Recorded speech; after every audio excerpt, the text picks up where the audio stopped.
C'est dans le nord de la France que nous avons rencontré M. Jules Roucou, qui a passé 40 ans à travailler dans les docks du port de Rouen. Né dans les taudis de la rue des Arpents, il a été livré à lui-même dès l'âge de 13 ans. Cet homme est devenu ivrogne, buvant jusqu'à 5 litres de vin par jour, et bagarreur. Il a fait de la prison.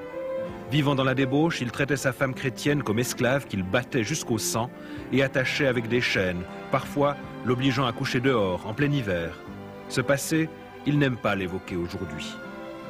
Lors d'un coma prolongé, il s'est trouvé dans un endroit horrible, ressemblant à l'enfer, et dont il parle avec crainte et émotion.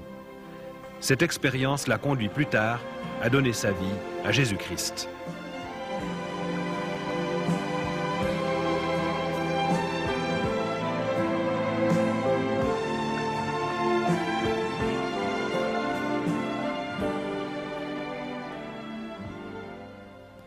Je suis né à Rouen, d'une famille très pauvre.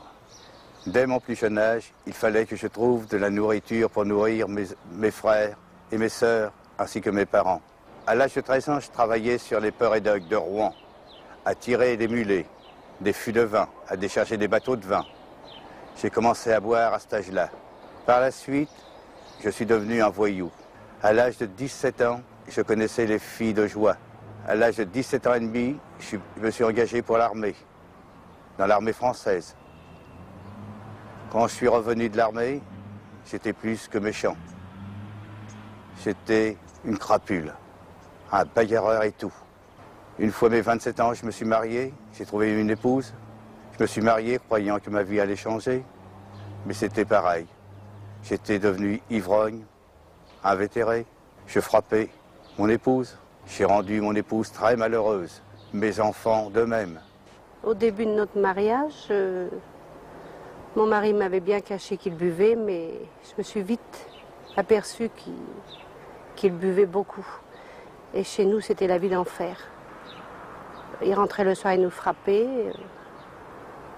on couchait même dehors. C'était affreux, enfin.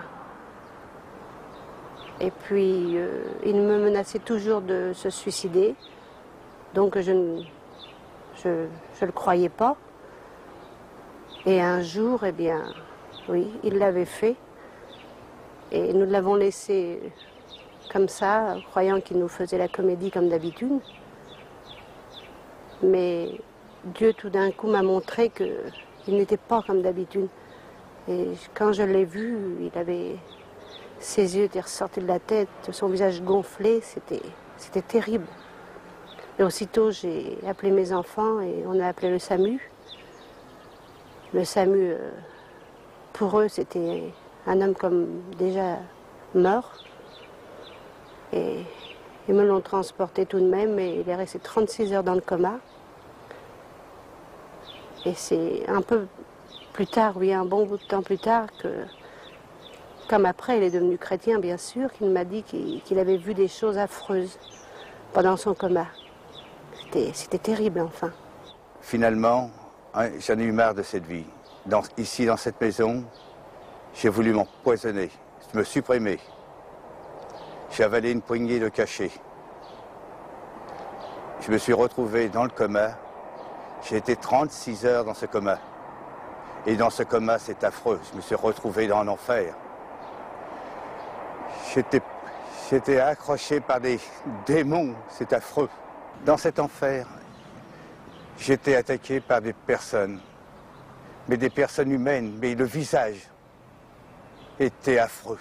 Les mains étaient affreuses, qui s'avançaient sur moi, qui me harcelaient. C'est affreux de voir des choses comme ça. Je ne souhaite pas à personne de voir des choses comme ça, dans cet enfer. Ça vous harcèle sans arrêt, vous ne pouvez rien faire. Vous ne pouvez pas reculer, vous ne pouvez pas avancer. Ces gens avancent sur vous. Ils sont affreux. Lorsque je me suis réveillé du coma, je me suis retrouvé dans un hôpital. Et dans cet hôpital, il y avait une Bible. Et cette Bible, je l'ai ouverte, sans savoir pour qui et pourquoi. Je n'ai pas porté attention le jour même, mais le lendemain, j'ai ouvert encore cette Bible. J'ai retourné trouver cette Bible. Et là, j'ai trouvé que vraiment il y avait un Dieu pour nous, les crapules, que ce Dieu était bon. Et qu'aujourd'hui, je peux le remercier si je suis vivant. Parce que c'est lui qui m'a sauvé. Tant qu'à l'être humain, tout le monde me tournait la tête. Et aujourd'hui, avec la grâce de Dieu, je peux lui dire merci.